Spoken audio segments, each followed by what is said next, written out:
Good evening, everyone, and welcome to IKYA Live, world news from the spiritual perspective, and your premier news program for all things spirituality and especially advice in your everyday life. My name is Andy. I work as operations manager here at IKYA Center in Oslo, Norway, and it's a pleasure to have you with us both here online on YouTube Live and our live studio audience. IKYA Live is a news program unlike most of them in the world in that we take the world news topics of the day and we unpack them from a spiritual perspective. Spiritual teacher and enlightened master IKYA assists us in looking at the spiritual principles that are at play in the events of the world going on around us. And then we also try to raise our consciousness to see a bigger picture and thereby perhaps understand things more clearly and see solutions that are not visible when we're down in a lower consciousness. So IKYA Live is quite a unique experience.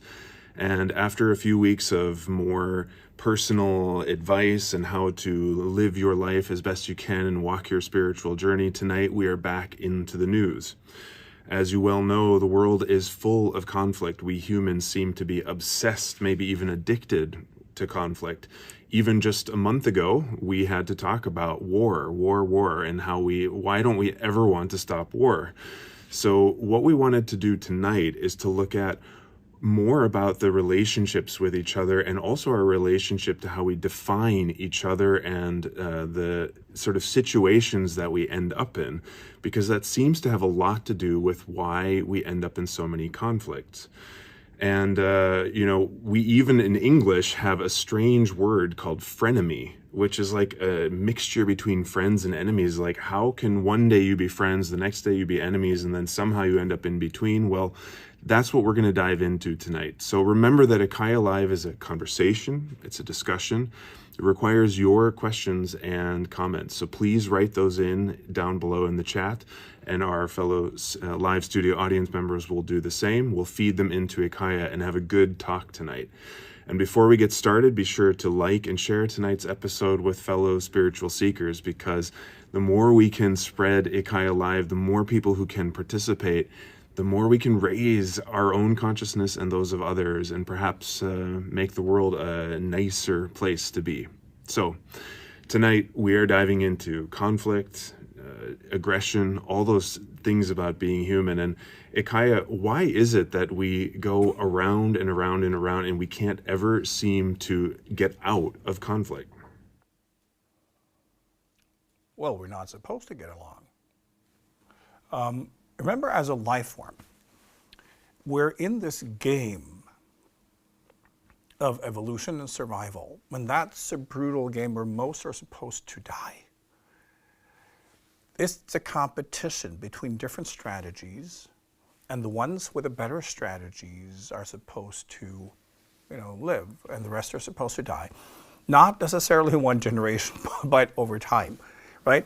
Evolution requires that the ones with the better strategies, the ones who are better adapted to their surroundings and their environment, will survive and gradually become dominant. So we are in a competition. And we have a tendency to forget that, especially in our society where we think, we should all be friends. You're not hardwired for that. You're hardwired to only invest in those who can help you survive. The rest are supposed to be enemies because we have a Stone Age brain, right? Our genetics have not really changed over the last 200,000 years or so.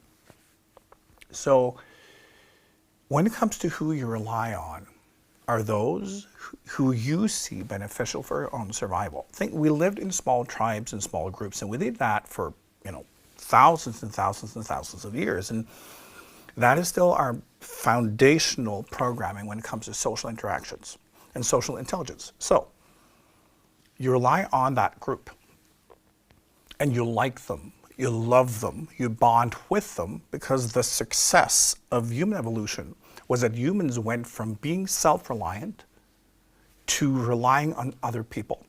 So we started forming groups, and then those groups would grow and would become more complex social individuals.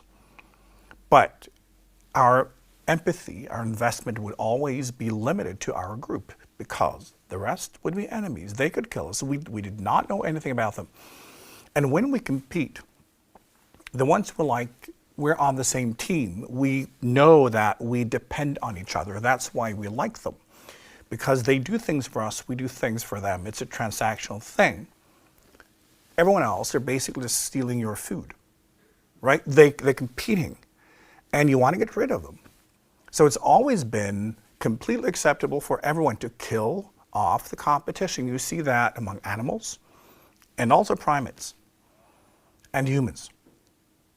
Because we are territorial beings as a life form. And when someone is competing, well, who's better adapted? Kill the rest.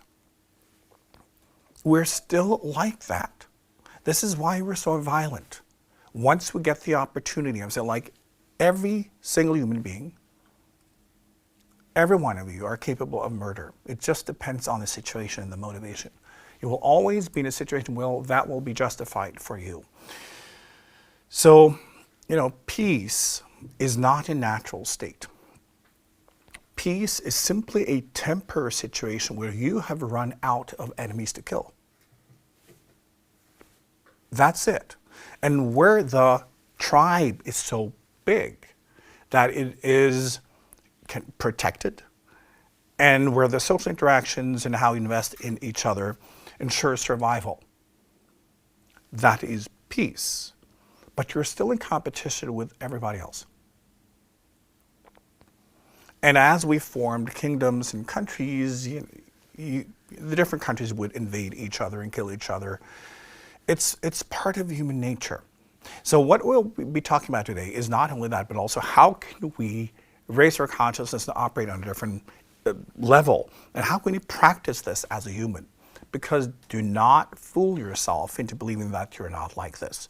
Because you've incarnated into a human body that is hardwired for this behavior.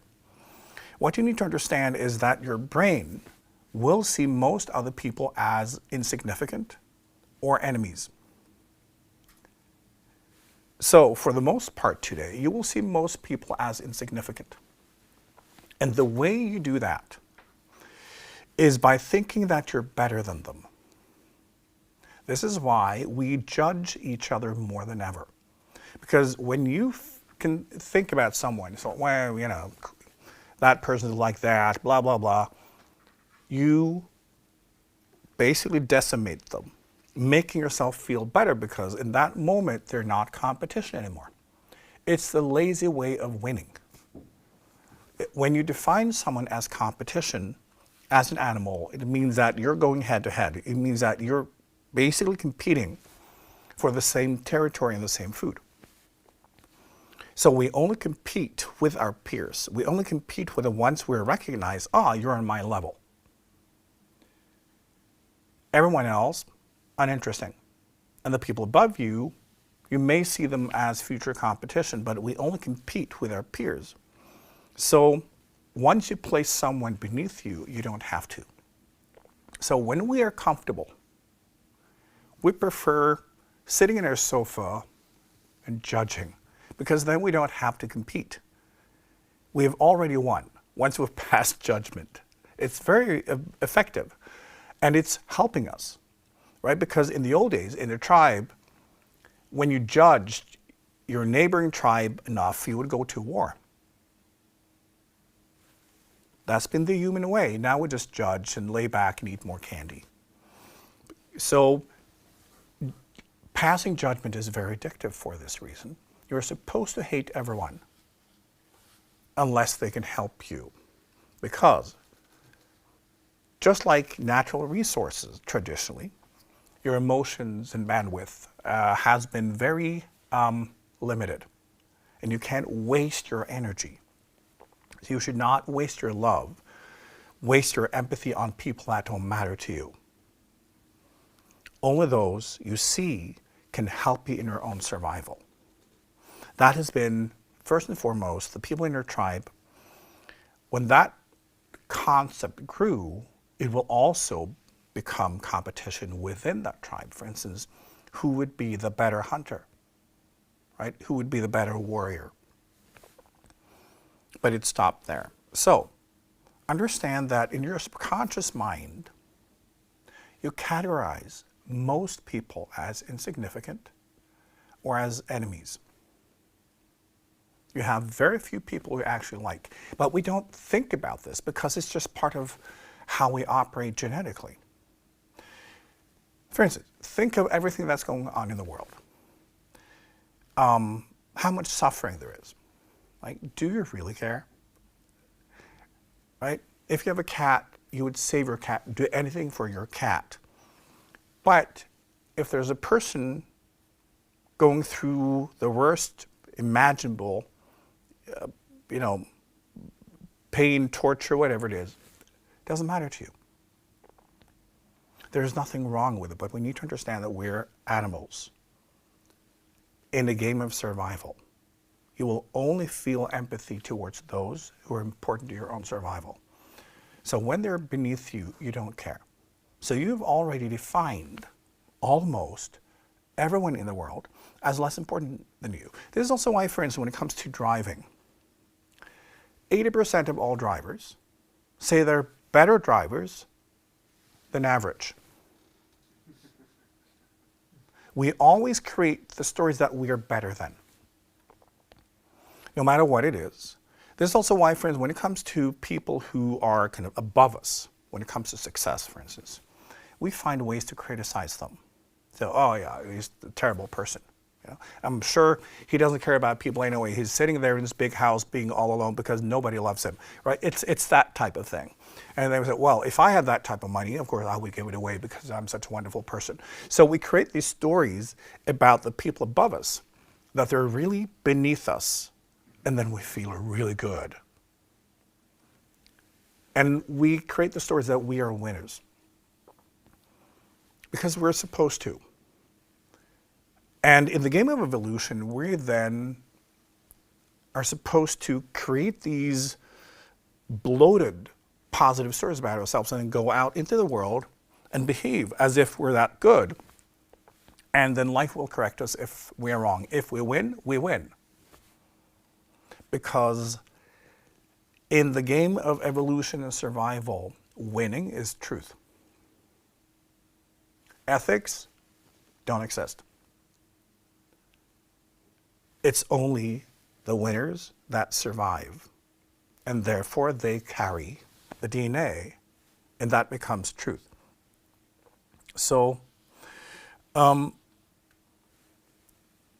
remember that we are then supposed to only like a few people and the rest are enemies, and we're supposed to fear them because we don't know their motivation. The reason it's like this, of course, it has become part of our genes, based on several 100,000 years of experience. So we can't just change it. And it means you are actively having thoughts in your subconscious that other people are dangerous. You see them as enemies until they prove themselves. Because that is the smart thing to do, right? If you live in a tribe and you see a stranger, you don't know what that person wants. He could be planning to kill you or rape your, steal your kids or whatever, or eat them. You don't know. So your first impulse is supposed to be fear and seeing that person as an enemy. Remember that the people who did not do this, they died. Because the people who would have harmful intent would then be able to enter and kill them. So the ones who survived were full of fear, anxiety, and would always see other people as enemies to start with, and then they have to prove themselves. So it means that you dislike almost everyone, but you don't think about it as long as they stay away from you. Just think of your neighbors. Right? Because today, this is the easiest way. When you look at your neighbors, you tolerate them, right? But the moment they do something you dislike, you have a story about, yeah, it's that type of people.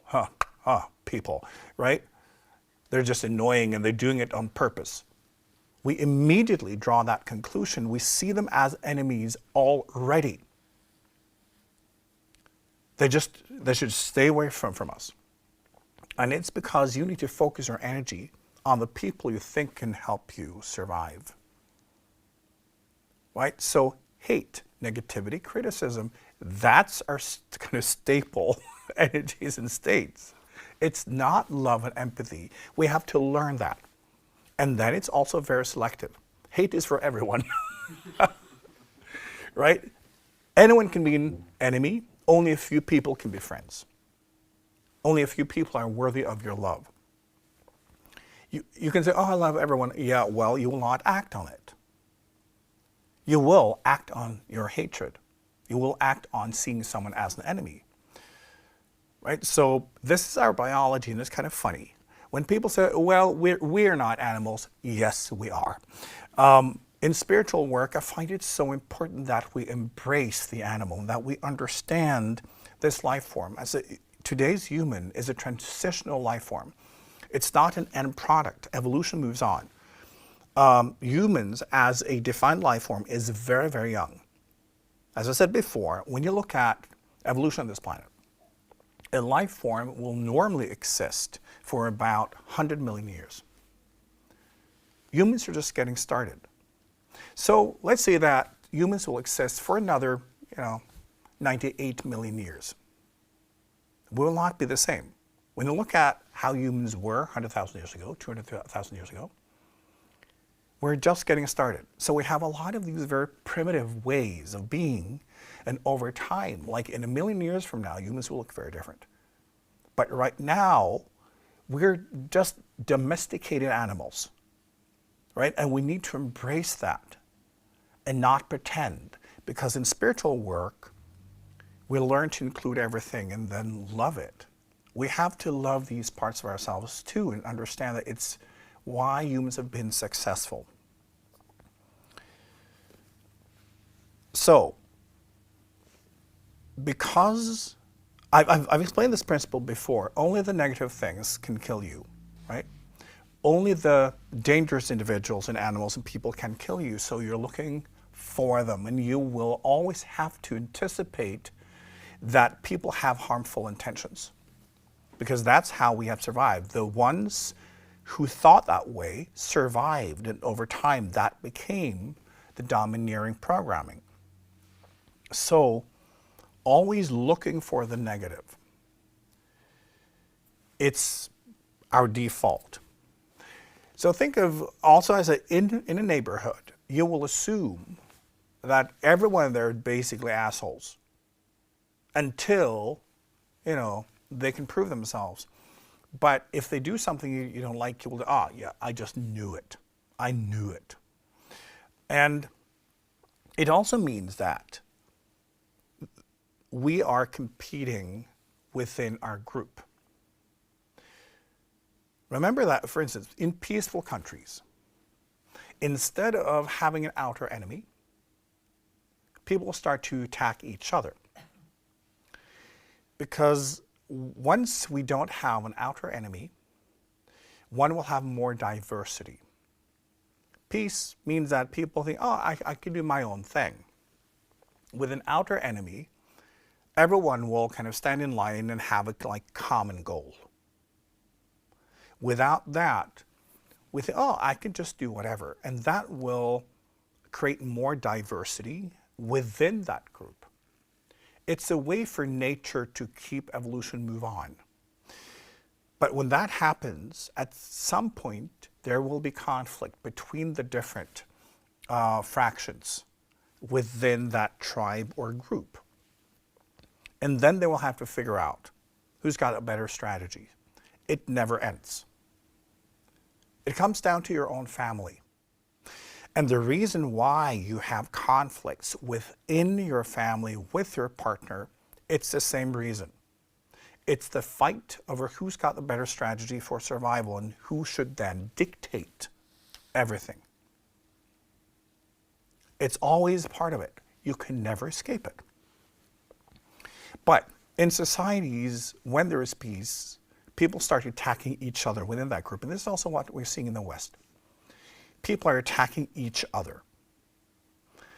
And then it will pull people towards a more polarized, binary way of thinking.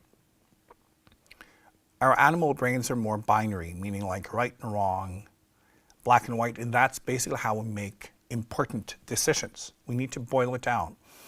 So a diverse society will always polarize. So we have two alternatives, because when it comes to survival, you know, that's the finals. Figuring out who's going to take the lead.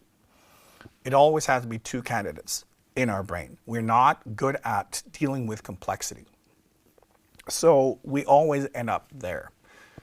And the way to deal with it, of course, as we've seen in many countries, the moment a ruler sees, oh, we're starting to diversify here, they have to find an outer enemy, because that will make people stop thinking. It will make them stop criticizing their own country, because there is one thing more important than that. It's the survival of your own tribe.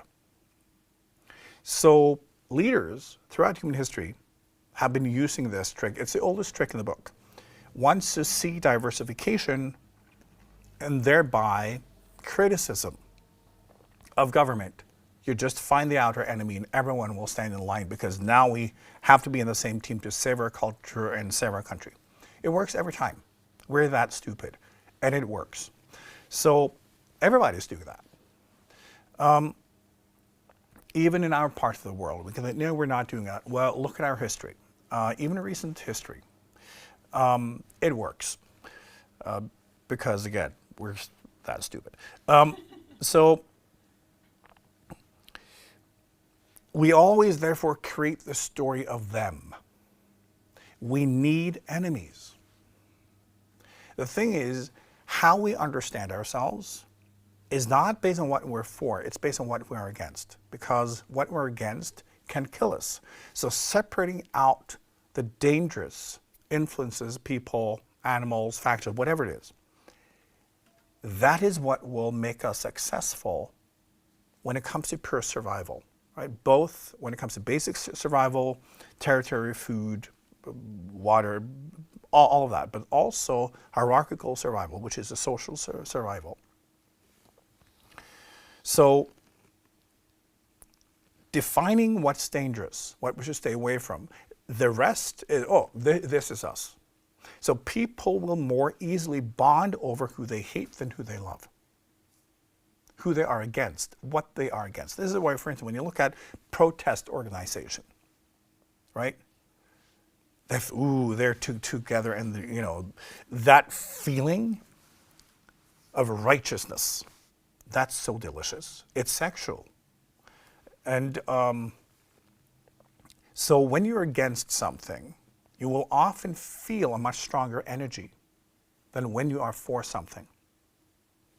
Think of warriors protecting their tribe and having to go to war to kill the neighboring tribe because they're hunting for the same animals and they're evil, of course. You need to have that way of thinking, and you need to justify it. So when you're against something, you get a whole different profile of chemicals in your brain, and you create different stories because you have to do dangerous things. So you see in a lot of protest organizations, they're very willing to become violent very quickly, right? Because this is part of our genetic makeup. Once you have defined someone as an enemy, it justifies you killing them because they deserve it. They are dangerous and they need to be stopped. Often today we reverse engineer it. So what we did, for instance, in the West with Africa was first, because we wanted all their commodities and raw materials and resources. So what better way to do it than defining them as savages, right? Animals, dangerous individuals, and stupid and not really human anyway. So they must be controlled. They must be disciplined or killed because they are beneath us. and they don't have any value, they are the enemy. We stand for like ethics, philosophy, and righteousness, and we need to kill those, ignorant beings.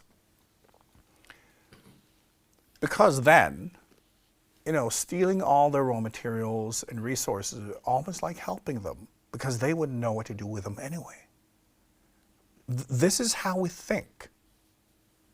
And the warrior way of thinking traditionally is like that. You have to dehumanize your enemy. So, but when we want something, we can also then begin to dehumanize our competition. Because then anything is justified. Right? Just think of yourself, when do you want to kill someone? And don't even bother trying to convince me that you haven't had that thought. You justify it. Right? It can be the simplest thing, but once you define that, they deserve it. You could do it. Right? So we need our enemies, and we define everything based on what we are against. As I said, we come together when we are against something, not when we are for something. When we're for something, we end up disagreeing on what we're for. Right? It should be that way. Well, I thought we were doing this thing. I want it to be that way. Because we end up competing about who's got the right version when it comes to the enemy. It's very clear. So humans unite more over enemies. When it comes to sports, for instance, right? Something that is even better than supporting your team is hating the other team. And that's part of why people are supporters for, like in football or whatever. And that's also why they get violent. Because it's about hating the other team. And when you hate the other team, they're the enemy, and that will basically, justify attacking them physically. We are animals. So, when our brain works, first of all, understanding ourselves through understanding what we are against. This is why, one of the reasons why it's so difficult for many people to define goals. What they want in life.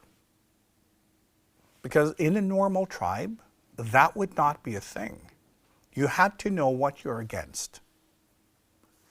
What's dangerous, what you should not be doing. The rest is just whatever, and life goes on. Having goals, wanting something, that was not a thing. Most of you, if you sat down and were to just describe and name everything you're against, every person you don't know, what you don't like, what you don't want to do, you could do it like that. But looking into what you actually want, what is important to you, that's more difficult. Because many of you feel, you create the stories that, oh, I don't deserve it, blah, blah, blah, because as a tribe member, because in your brain, you belong to a tribe. That comes first. And your survival depends on other people. So individual goals are not necessarily natural. But hating something, that's natural. Criticizing something, that's natural. And you define yourself based on that. When you look at religion, for instance, this is also why they become so violent. Not all, but most. Because you define yourself, we're not those people, those are evil. They have the wrong God. They're not doing it right. Sometimes within the same religion, you can have fractions and they start, attacking each other for not doing it right, not having the right practice and not the right belief. And it's because you don't understand what you are for. When you don't understand what you are for, survival is all about what you are against. And this is also how you can look at yourself and understand that you become more critical and more negative when you don't understand where you're going, when you don't understand what you are in favor of, when you don't have goals. Because when you do, that's where you will channel your energy. When we feel we're standing still, we just have to protect what we have, and we're looking for enemies, and we'll start judging and criticizing. But in religion, because it's difficult for most people to understand the principle of one's religion, if I'm doing it right, attacking other people is the proof, because the winner carries truth. Because the winner will always define what truth is, what reality is. That's always been the prerogative of the winner. Then their belief system will take over. Right? So then you know that you're doing it right by killing the enemy. And humans are just like that. And think also today that in our society, because of diversity, it can be difficult to understand, are we on the same team? You know, who's actually my tribe? So most people today are trying to find their tribe. But they end up spending most of their time hating others. So think of the people today who feel kind of left out, and that is difficult to navigate. This is why social media becomes such an outlet for their hatred. It's actually a cry for help, literally, because they can't find their tribe. It's like they belong to a tribe, but they don't know where the tribe is and who they are. And for their survival instinct, that means it's dangerous. So they start attacking everyone they can identify. Well, I'm not like that. This must be wrong. Because those are the most kind of deep programmings, inner psychological survival. So it is a natural consequence of the complexity of our kind of social fabric. People don't recognize anything anymore, and they are then trying to define themselves based on who they hate. So you see that today also in politics, right? That people really like hating the other side because it's how they understand who they are. And that is your go-to as well. And even in spiritual work, right, if we're being honest, people can still criticize, attack, make up stories, and even feel that competition, right? If you meet someone and you feel, well, I'm more spiritual than you are, right? I have more practices, right? It's that, we all do it. It's part of human nature. But we have to also to figure out how to move past it because it's not very smart. Do we have any questions or comments? We do. We have one in the audience to begin. Yeah, I find it kind of interesting in the morning when I wake up, and you can feel kind of the stress coming in when you wake up and you go like, and everything kind of starts. And it's kind of interesting. It's almost like it's relative to the amount of stress that is produced in the body, and you're supposed to get up and everything, and then the thoughts start coming in. And a lot of them aren't very positive. Right, exactly. So when I meditate, who can I hate today? Yeah, right? it's almost automatic. You know, when the chemicals start going in the body, it starts like zzz, and then I meditate, and it kind of, that's a way for me to kind of sort it out, and you know, oh my God, look at this thought, and ha ha ha, and what am I doing? Why am I saying that to that person? That's so stupid. And you kind of observe yourself, but it's kind of interesting if you just allow it to go. It's not very flattering to myself when I observe it, and also it's also a kind of way, an excuse for the body to get going in a way, and it's a lot harder to be in a state of peace and then get going. It's could you say something about that? Yeah, but I think most people experience it this way, right? Think of what we started with, understanding that life, for this life form, is evolution and competition. For each day, you need to understand who's the competition, what's dangerous, what should I stay away from, because you need to secure that first. And then you can figure out, what to do and then how to win doing that. So you need to define your competition there by your enemy. Because the thing is, when we compete, we think we know what to do, right? And become so meaningful. Because at least I can do this.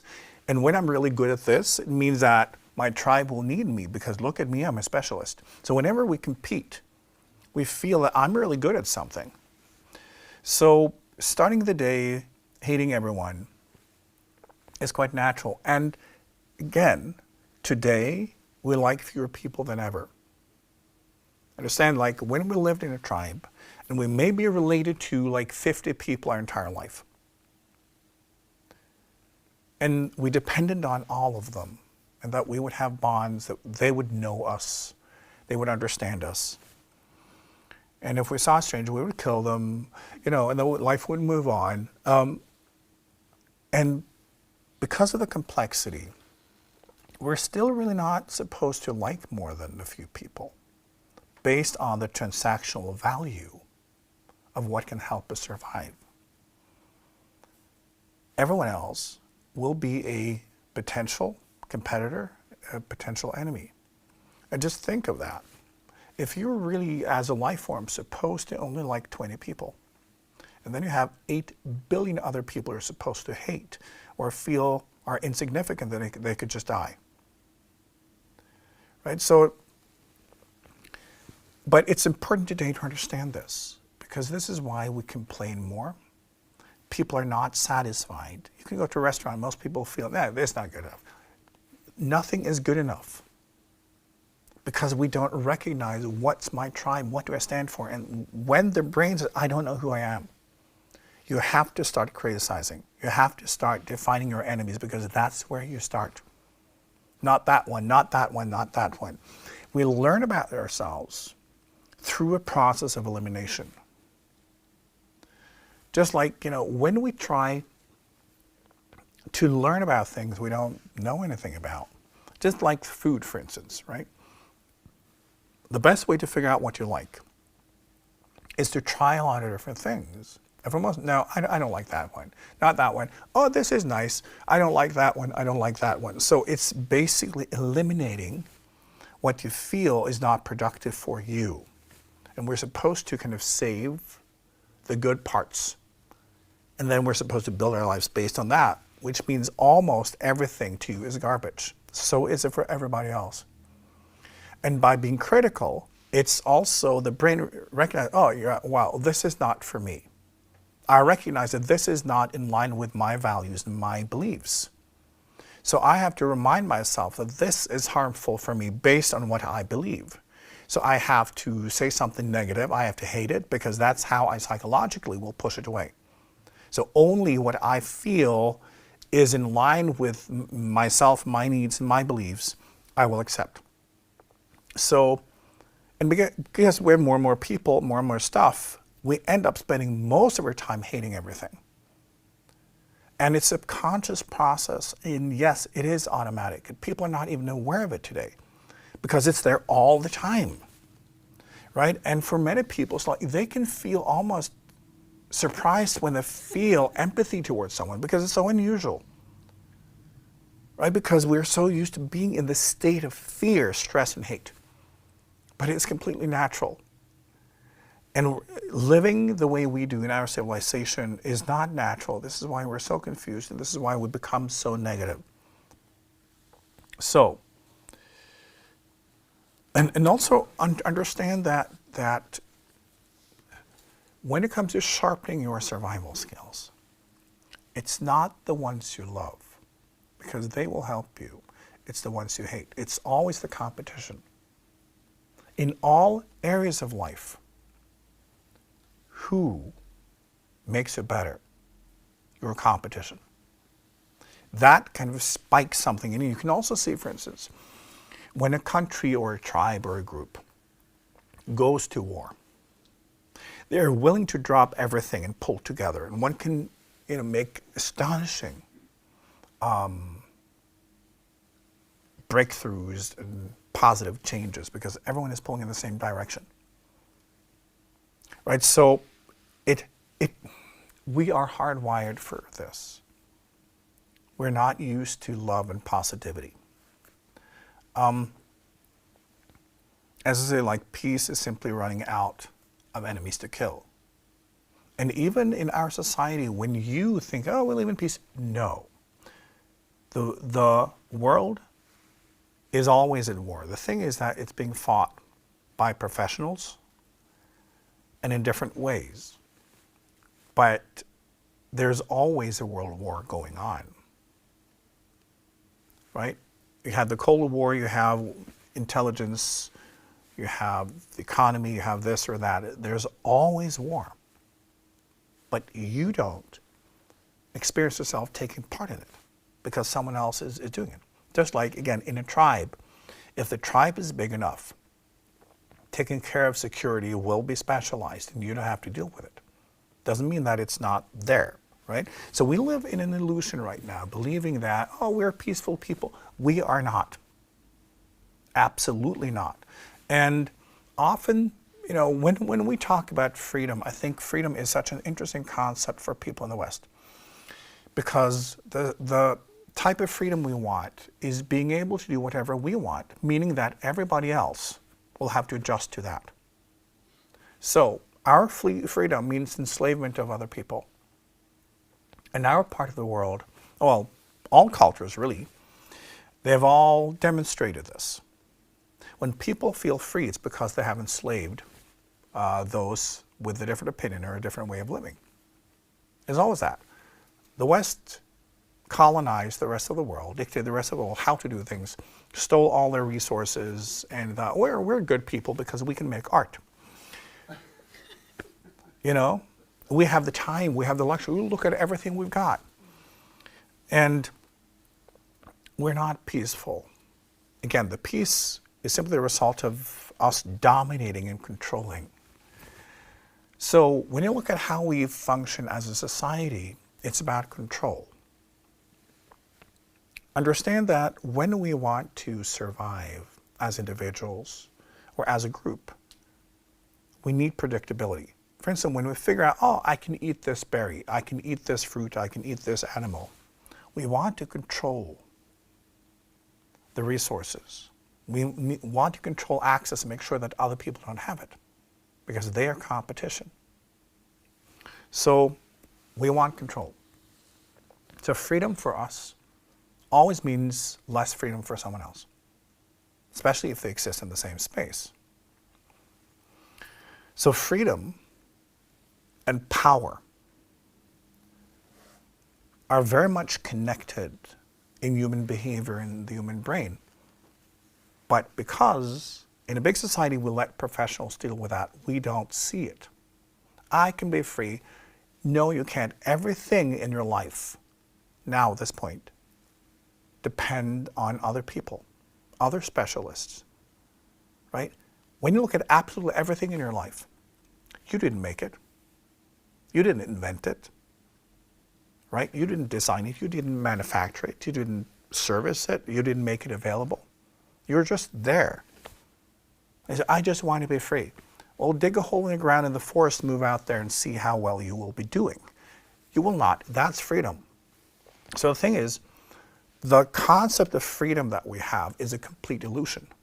Because what we do as a life form, when we started forming groups and tribes, the trade-off is I give away my personal freedom and let myself be partially controlled by the group. So the group can ensure that I do my part and other people do their part. And that's a smart trade-off because it means we can all survive. And then we can survive a lot better than I can do on my own. So there's always this balance between what we refer to as individual freedom and the kind of the freedom for the group. And that is control. But today you're living in a machine, you know. Our civilization is a big machine, so there's no individual freedom. Right? We can choose between different frozen pizzas and ice cream, but it's consumer freedom, choosing between options already like pre-selected for you, by corporations is as far as our freedom goes. Because we want all of this stuff. And you still want your pizza and ice cream. And you can't make it. So it's that, right? But then we create the story that I want to be free, which basically means I want to control the world so I do not have to experience anything I disagree with. I want to get rid of those people. So we see today, when people want freedom, they often become very aggressive very quickly because their freedom means they are against everybody else. It's not how we think, but it's in the subconscious strategies. This is what it means. So, a society has to be built on control. In the beginning, when humans formed tribe, they very quickly figured out we need someone on top. Because when humans tried to organize themselves without a leader, it didn't work well. So very quickly, just like animals, right, they would have a leader. And since then, we never stopped, and that leader would be given the power of control. And it's necessary for us to then kind of be in this dance where we're all doing our part and not necessarily understand where my part fits in. That's for leadership to decide. And our civilization is so complex that we need a lot of control. Just think of when people buy something and the manufacturer has done an error. People can sue them, right? We do not accept failures because we deserve perfection, right? So it means we need a lot of control and regulation for that.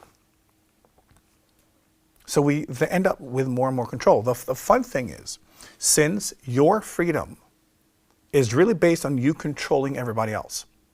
Now, a society where people want freedom will end up with more control. Because my freedom means that we have to control that and that and that. That shouldn't be there, blah, blah, blah. And then someone else said, well, my freedom means we have to control that, we have to control that, and we have to control that. And that's where we are. So we get more and more regulation, less and less freedom, because people want freedom. Where people don't want as much freedom, they have less control, which means more freedom. So genetically, we're not equipped to deal with today's world and our own intentions. We have no idea what we're doing. This is also why we're ending up in very strange places. And this civilization, I think we can all agree, it's a very strange place right now. Any more questions? Yes, we had another question in the audience. Yeah, back to that about intentions and also moving forward about doing things, taking action based on competitive behavior. So I was thinking, is there anything else that could make me move forward? And besides hating people? Yeah, and I was thinking, well, of course I could just do something without really, I mean, yeah, this is a good intention, but I actually came up with one thing, and that's when you're in love, especially the first months you are in love, you're able to stretch and you're able to take leaps and move forward a lot because, and that's kind of positive, I guess. Yes, because when we are in love, there are two major things. Genetically means that we've been chosen, which makes us very special. And immediately we make up these stories that we're better than, right? So in that moment, we have the cascade of chemicals telling us, I'm better than you, I'm better than you, I'm more beautiful than all of y'alls. And so we're just bathing in narcissistic chemicals because being in love is actually narcissism. This is not very pretty, but you know, it is narcissism because it's basically the fantasy that someone sees you for who you always wanted to be. But exactly, and then at some point reality hits you. And you realize that, oh, this person actually sees me for who I am. Shit. You know? So it's the magic of having been chosen for being someone you're not. Because in the game of evolution, I say it's the basic evolution and it's the hierarchical one. Meaning that when we're in love, it means that we elevate our status in the power hierarchy. Again, we believe that someone sees us for someone that we're not, like a better version.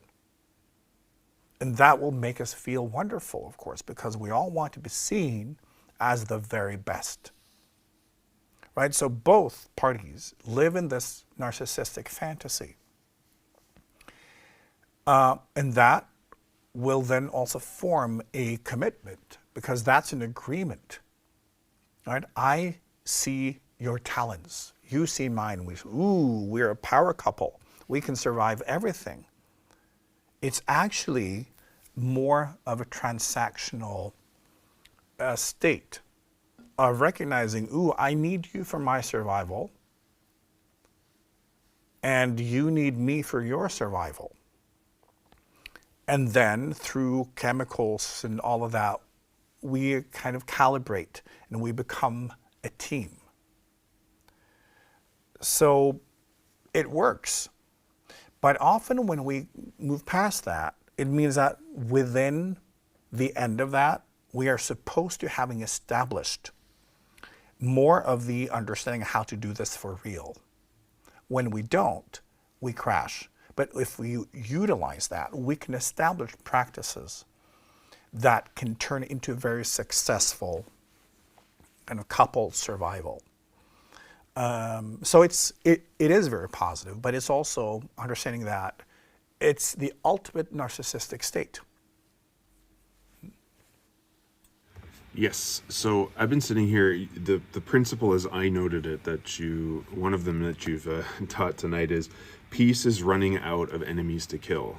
Now that strikes me as a principle that's more, outside of myself.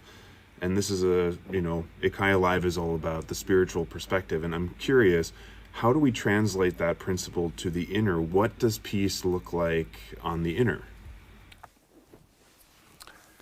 It's the same thing, really. But it's understanding first the horizontal process, which is the biological one, and then looking at, okay, what is really going on? Why have I incarnated into this life form, behaving this way?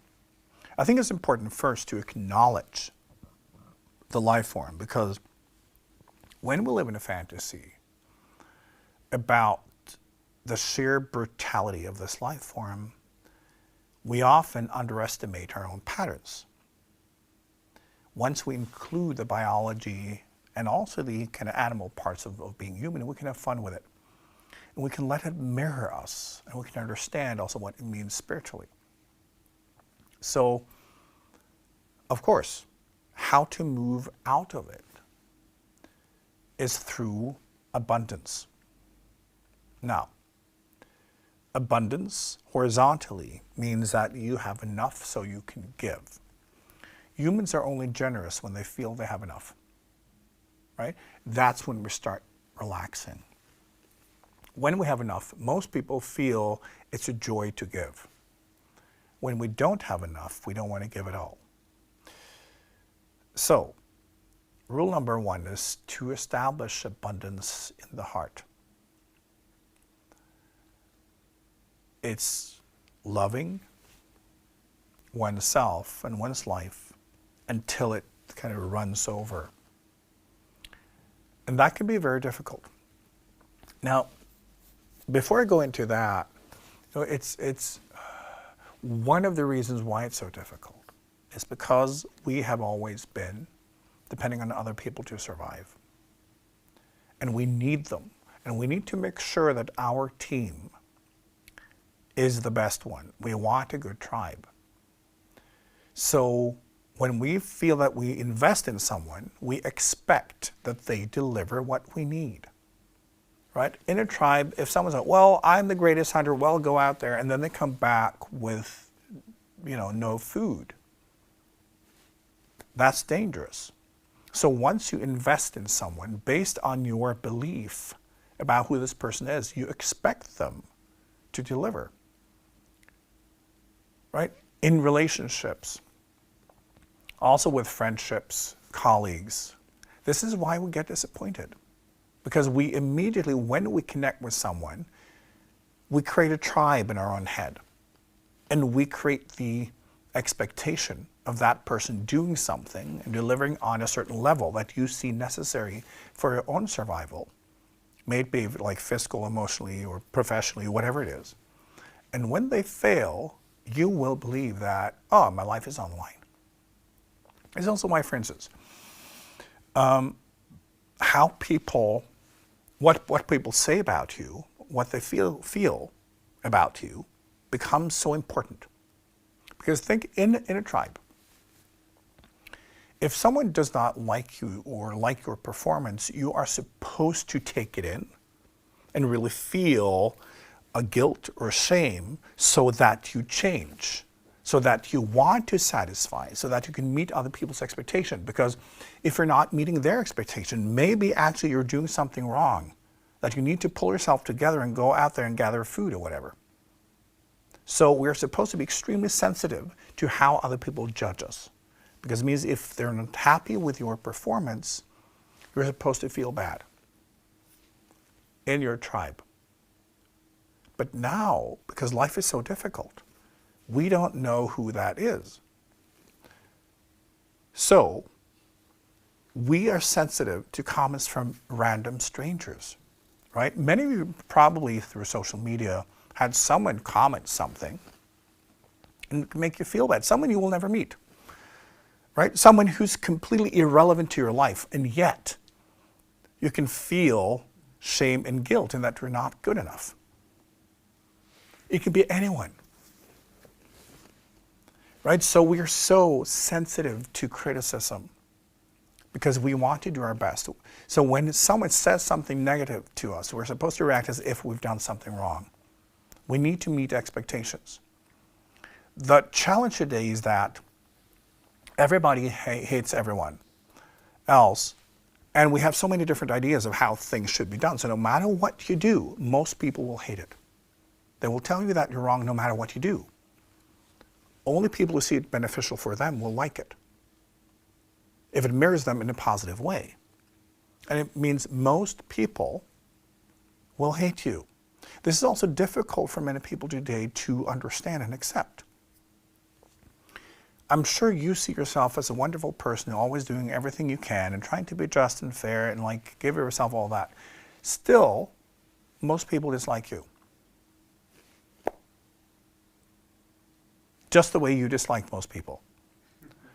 And again, that complexity makes it very difficult, also because people are trying to define themselves based on who they're not. So once someone recognizes it, oh yeah, that's not my thing, they will attack you. And it's just how life is. But we are so sensitive still, believing that some random person is important for our survival, right? So we will take it in and we'll feel bad. And we have to learn today to not do that, because it's really destructive. But genetically, we're all like this.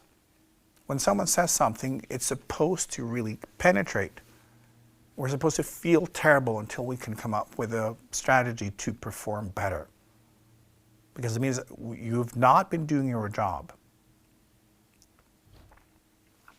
Because in a group, if the group decides that you're out, that's a death sentence.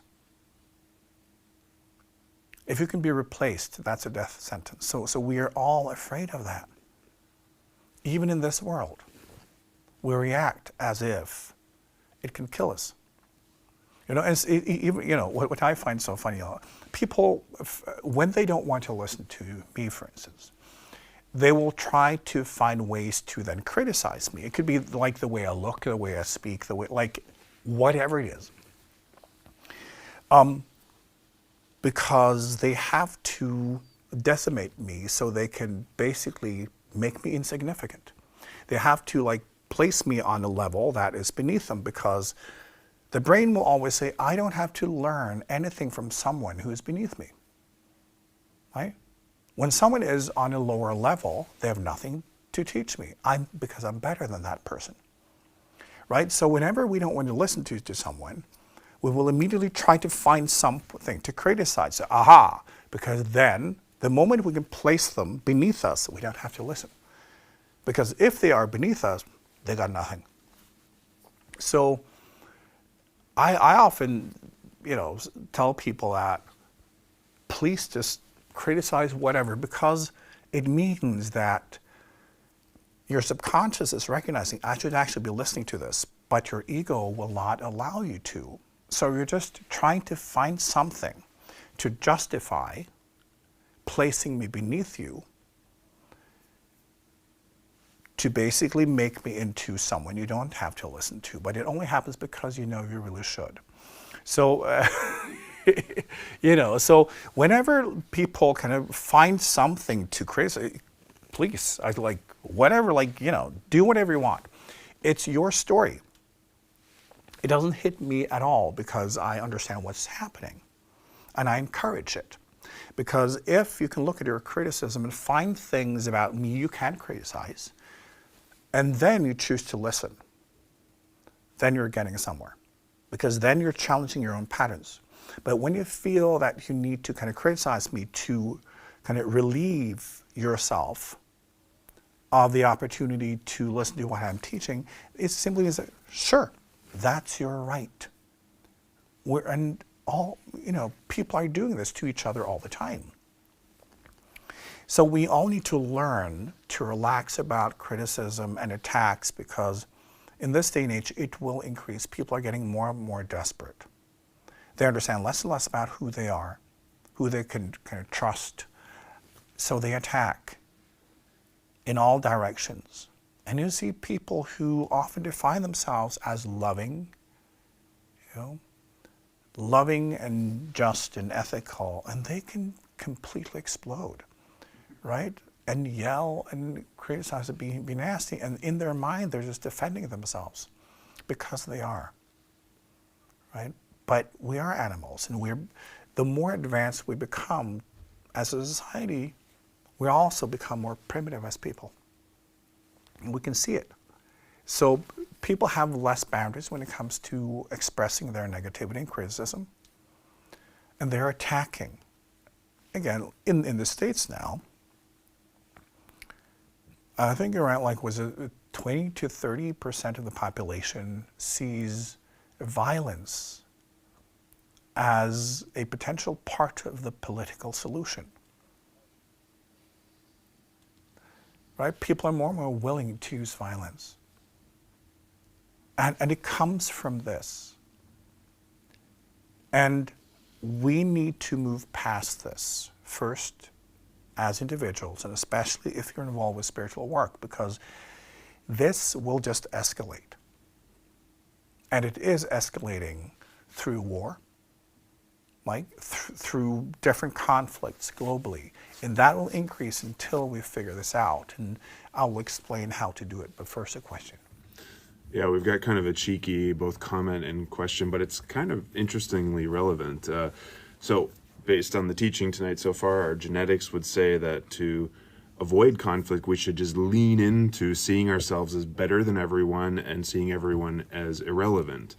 So then wouldn't a real solution be to just judge everybody, look down on them, and have that be enough, not go to war, not have any conflict? Or is it absolutely necessary that we go so far as to fight it out in the competition? Right. I would say welcome to the world of religion, right? Because often when we look at religious people, I would say especially Christians, right? I'm sure many of you have met Christians with that type of condescending love, right? Oh, Jesus loves you, although he really shouldn't. It's that thing, and it's feeling better than. So, yes, that's a strategy, but the thing is, once you feel you're better than, you have the right to control them, because they're beneath you and they need to be controlled, because you know what is right for them. This is also, again, why religions end up in dictatorships. So we don't stop. We don't let people be. Because once we're better, we feel we have the right to correct them. We have the right to steal their resources, control them, because they're not even human. Because that's where we end up. So yeah, as I said, like judging everyone is the lazy person's way of winning. But it doesn't end there. Because even those lazy people will then often end up supporting violence, will be supporting very brutal strategies, and you see it in all parts of the world. So no, that, remember that we're in this game biologically. So nature will prompt you to kill your enemies, just to see what happens. Only the winners are supposed to survive. Only the ones with the better strategies are supposed to procreate. So it's in us. As if we don't have any apparent enemies, we will invent them. This is why we will, as I say, in a peaceful society, people will after a while begin to attack each other for not doing it right or for being this or that, It always happens. So we will always find an enemy because we're hardwired to find them. We're hardwired to think of what can harm us, what can be a threat. And we always have to find it. We always have to label our enemies, even when they're not dangerous. The thing is that living in peace and prosperity is something we haven't done historically. It's not part of our genome. So it's just like allergies. Basically, we have very low tolerance. Like as we have less dangers, we get more phobias.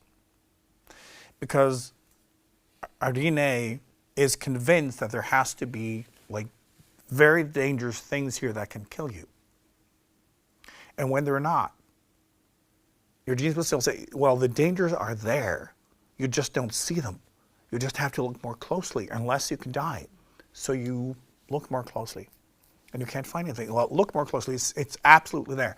And then you will have to find the slightest thing and blow it up.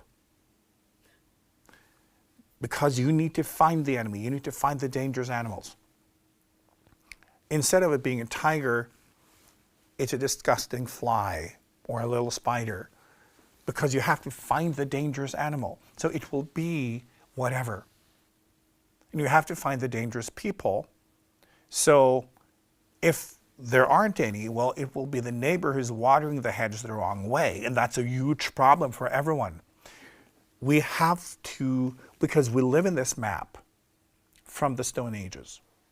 And we just have to find the elements. Because your brain will insist on that narrative. And you're basically casting. So you're casting and furnishing your life. And your brain will not be satisfied until you do this. So it means also that we become extremely aggressive over small things because we then believe they're so important, right? So when people don't get their latte the right way, they can explode, right? As if their whole life fell apart because that's the biggest problem they have that day. It's not just barely escaping an attack from a wild animal or someone trying to kill them. It was that. So they will have the equivalent reaction, right? So the more peaceful and prosperous society is, the more we will turn to the smaller things and we will have the same level of reaction as if they were life-threatening. This is also part of why people are behaving the way they are today. So we become more and more sensitive, right? And the smallest things can cause major explosions. So it's just how we function. So back to how we can move beyond this. It is difficult to just start with fill yourself with love, although that is the solution. Because as a human, your love is selective and it's transactional. So, the first thing we can do is to begin to accept that people are different. They don't share your values. They don't share your views of the world. They don't share your solutions. And you don't have to be right. It's learning to think what works for me will not necessarily work for anyone else. We immediately think, based on evolution, if I think I have the right solution, I need to dominate. Because nature wants you to test out, do you actually have the better strategy? Because if you do, you will win and you will dominate and you will tell other people what to do. If not, you should die trying. You should try to fight for what you think is right. Well, and if you're not, you dead. Nature doesn't care. So if we want out of that game, we have to recognize that we're all on different journeys. We come from different places before this lifetime. We'll go to different places after this lifetime. Based on having very different journeys, we see things differently. We don't share values, as I said, and that in itself, okay. Seeing the uniqueness. And also understanding from even a horizontal perspective that life needs diversity to have options. And that's a wonderful thing. You could look at all the different variations, all the different thoughts, behaviors, ways of being, and say, wow, that's interesting. It means life has more options. I don't have to dominate. That's step number one, to see through the rules of the game. And then also learn to give what you want. Now, if you want respect, give it first. This is a very simple thing to do. It's also, I'm giving you advice now so you can train as a person animal with spiritual aspirations, okay? If you want respect, give respect first. Any person can do that. If you want empathy, give empathy. If you want, acceptance, give acceptance first. If you want to be loved, love first. If you want other people to give you things, well, be generous first. Right? Move into those behaviors that you would like to see in others in very concrete ways, because it's so easy to say, well, yes, I should set the example, but how? Try to understand what it is you want from others, and then give it first. It's a very straightforward practice and discipline, and it will transform you.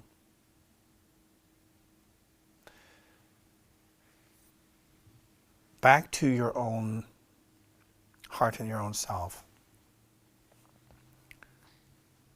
Horizontally, when you believe you need other people for your survival, as I said, then you expect things from them. And you're supposed to punish them when they're not doing what you want them to do, because in survival, you're allowed to do anything. The winner takes all. Right? So therefore, from that perspective, violence in a relationship is acceptable. Right? Because whatever it takes for you to win.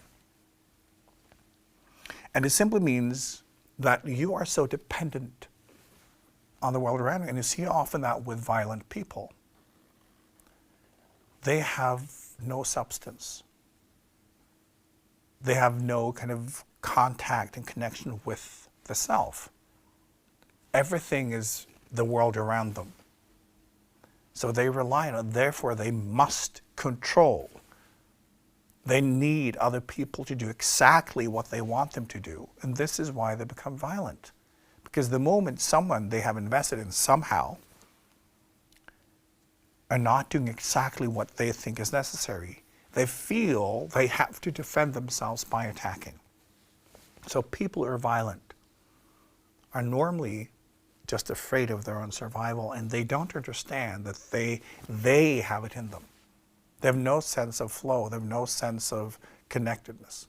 And the more connectedness you have, the less violent you will be. The less you will depend on other people. Because how we determine as humans in our brains our state of survival is through how we feel, right? What we can experience within. Because when we have, a lot of food, access to the type of people we want to be with, access to sex, procreation, shelter, we will feel very satisfied. That's the sign. We will feel better. Right? Just when you're with people you love and you have a wonderful evening, you will feel that energy, right? So it's all chemicals. That's how we decide. And when we don't have those chemicals, we feel that we're close to death. So when we begin to fill ourselves through meditation, through spiritual practices, so we can feel our own energy, we become less dependent. When we feel filled, the brain will go, oh, right, I'm surviving. I don't need anything from everyone. So the less connected you are to yourself, the more you will expect from others, because you think they have to do things a certain way. If not, you're dead, right? So it's like in that type of thought and behavior, the path is very short before it ends up in violence or some other way to try to control the people around you. So the way out of it is always connection, always connectedness, always kind of channeling yourself and your flow in whatever way you can. So working on abundance and flow and acceptance and love, just like as states, and let it come through you, understand that is healing. And that will heal your horizontal need for survival, because many of you have experienced that in meditation, especially if you go to a retreat. When you've been meditating and you connect to your own flow and it comes through, after a couple of days, you just experience that, oh, I have no needs. Everything is gone. It's like, this is just wonderful, because you're filled. You're in this natural state of channeling, which means that you're setting other people free. And only then can you see them. And then you can see their needs, because you're not blinded by your own. The only way your brain will accept this is when you are filled, because that will create the same brain chemicals as if you had an abundance of food and people and sex and shelter, like all of it. That's what happens. Then you let people go. Only then can you love them. Only then can you truly respect them and nurture them or be empathetic for real, because then you see them. So letting yourself be filled from within, in whatever way you possibly can, work on your flow. It's the only way out of this game, because you're all in it. And it's only when you feel that abundance, where it's basically running over, where you can feel your flow, and it's starting to do something with you in a way that it's just, you can just feel it. And for most of you, if you've not been to meditation retreat, please go. Please learn how to meditate for real. Please go in depth. Because all of you, like, if you've been in meditation for a few days, you know exactly what I'm talking about. You come to a point where it opens up. And your brain will be balanced. And you will be free from the survival game. And many people feel, if I die now, well, that would be nice, wouldn't it? You know, you feel free. Because freedom, ultimately, is not having to be part of the survival game. Freedom is understanding that you exist forever. That this is just a temporary form where we explore this life form, we explore the culture, we explore everything that's going on, and explore the different levels of consciousness, and we don't need anything. We don't need to expect anything from other people. They can do whatever they want to because that's their journey, and we get to observe it. We get to, walk around in this wonderful world of different life forms, different levels of consciousness, and see it firsthand. But you will only be free when your flow comes through for real, and when you practice abundance in yourself. Whatever you think you need in life, understand that you already have it on the inner, in your own channel, in your own flow. But you need to learn how to practice it, right? You need to let it flow through, because it changes your state, not only in your brain, it changes your state of consciousness. And I say it's only then that your brain and your body will allow you to love freely, to support others freely, to be free of your own expectations, so that you will not be aggressive when people, do something because they will. You will just look at them and just, well, this is interesting, because it will not affect you. It affects you the moment you think that you need them for your survival or they have something you want. This is the only way to do it, and we can all learn. I say it's so imperative right now because our civilization is, it's not in a good place, and people are so confused, so afraid. And this is why we keep attacking each other. And as long as we do, we will have war. We are many individuals also incarnated to help kind of modulate this process, to make sure that the collective karma and the planetary karma can be worked out without humans destroying themselves completely. But that does not mean that it will be smooth sailing. Humans have to go through a lot to learn to become aware, because humans are not aware yet. Humans today represents an interim life form where the biological consciousness is present, but not the spiritual one.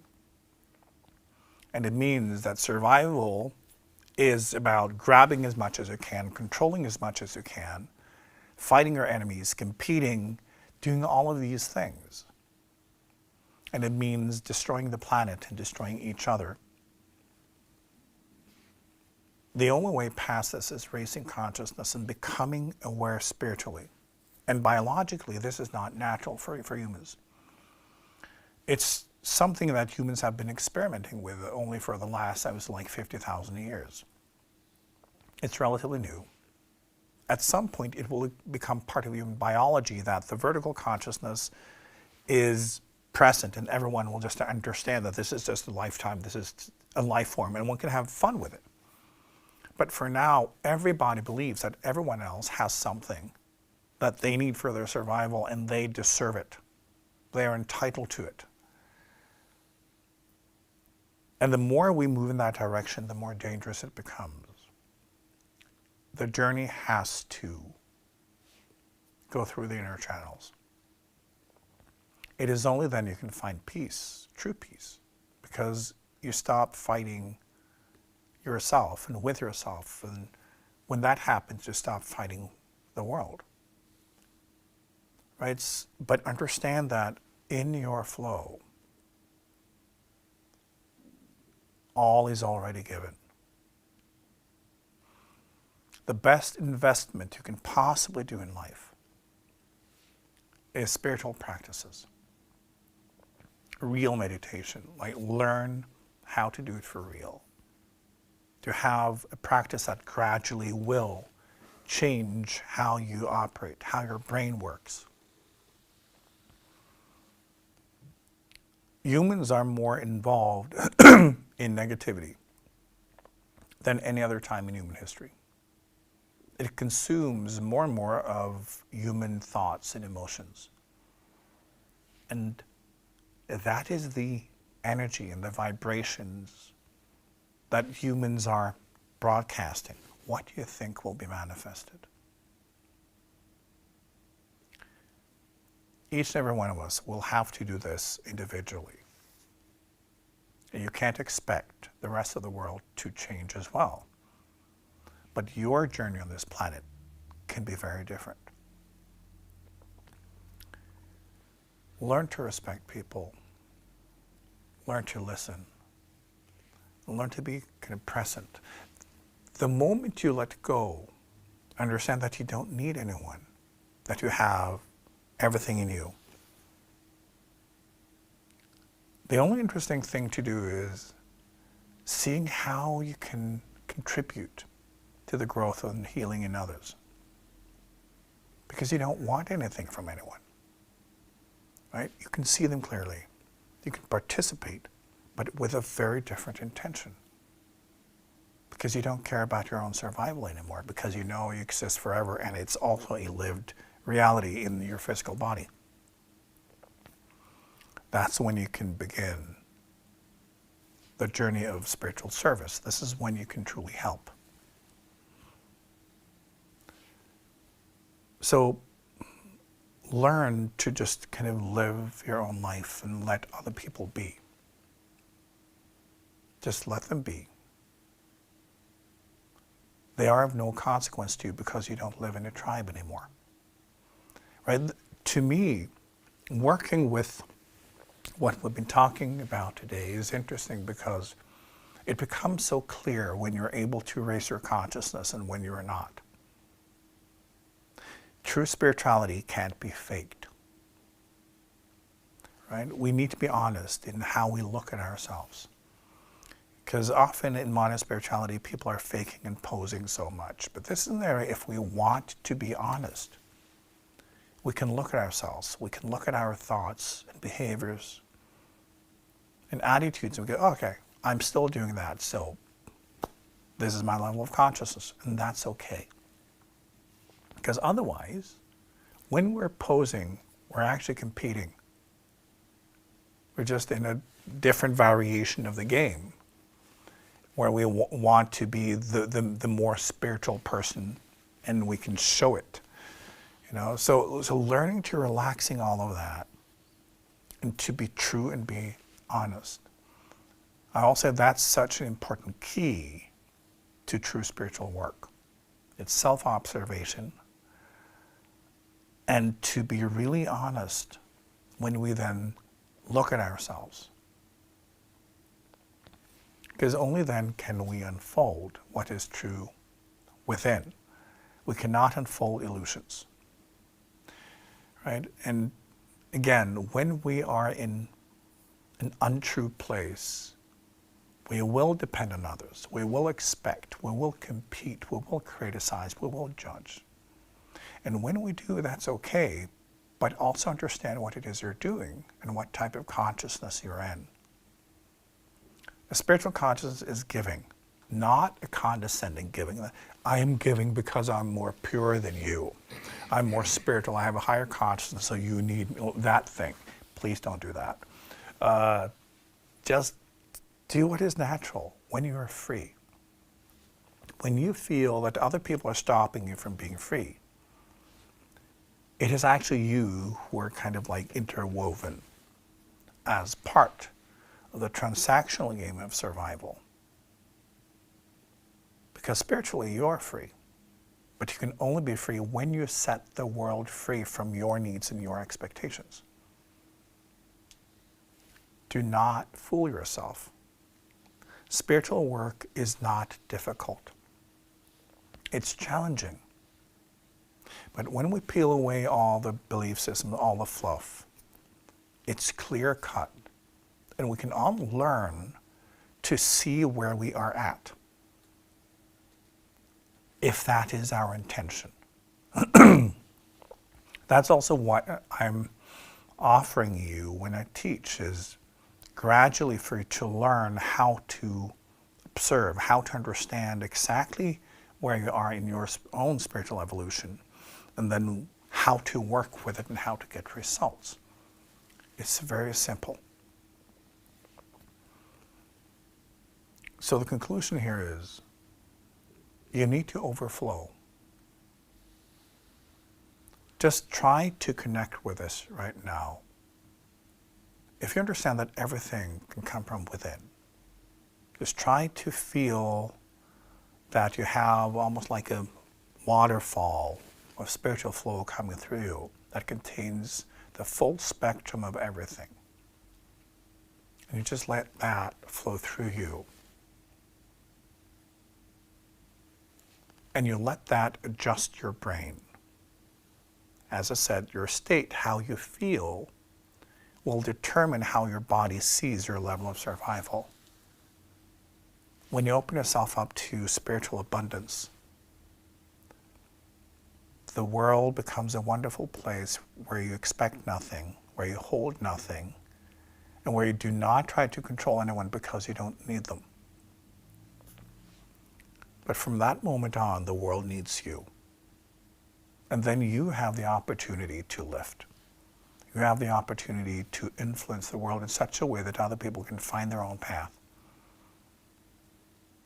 So when it comes to this, if you want to assist anyone, help them in the process of self-connection, of spiritual connection, of spiritual practice, so they can open their heart, so they can open their flow.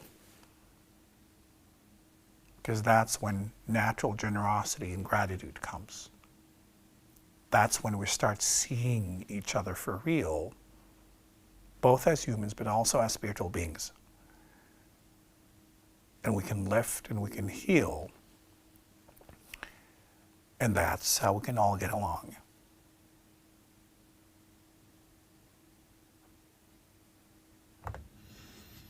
Thank you, IKYA. Thank you all for joining us tonight on IKYA Live, both on YouTube Live and here in our live studio audience. IKYA Live is world news from the spiritual perspective and your premier news program for practical spiritual advice in your everyday life. And I genuinely hope that you're able to take with you both the teachings and the practical advice on how we all can both get along and move out of this sort of primitive conflict consciousness and assist each other and ourselves in healing and growing. So please spread this episode widely to your friends, family, fellow spiritual seekers. Share tonight's episode. Follow us on all the social media, IKYA.official. And IKYA Live will be back with you live 19 o'clock Oslo time on next Monday. We look forward to seeing you then and wish you a beautiful week.